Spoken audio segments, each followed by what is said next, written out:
Well, there's been another protest today, this one in the centre of Bristol. 30 members of Fathers for Justice took to the streets on a protest march.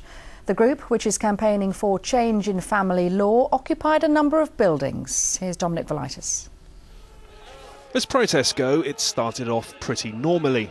There were the usual costumes and fanfare you'd expect with any Fathers for Justice protest march. But it's an organisation never far from controversy, and it wasn't long before protesters made their first port of call, a building many of them are familiar with. Around 20 to 30 members of Fathers for Justice decided to raid the family courts here in central Bristol. Now, since that happened, the fire alarm has been set off and staff are being evacuated.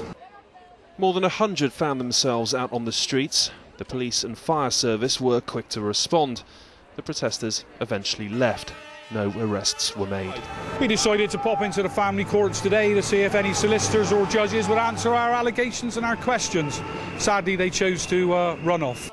From the family courts, it was off to the nearby job centre, a symbolic stop-off for the protesters who demanded to see the manager. It's Father's Day on Sunday. Is there anything you can do for these guys to give them the job of being a father in this country? I'm sorry, I'm not prepared to make any comment.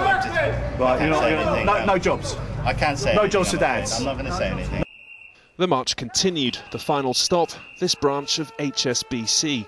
Fathers for Justice claim the bank's used by the Child Support Agency to process payments, something HSBC won't confirm or deny. They were eventually escorted off the premises by police. I think our job is to raise awareness. Hopefully we cause nobody any concern. I think most people are amused, and those that aren't amused are bemused. Fathers for Justice are known for their high-profile stunts and protests. Today in Bristol was no exception. They want a reform of family law. Until that happens, the protests will continue. Dominic Velitis in Bristol for The West Today.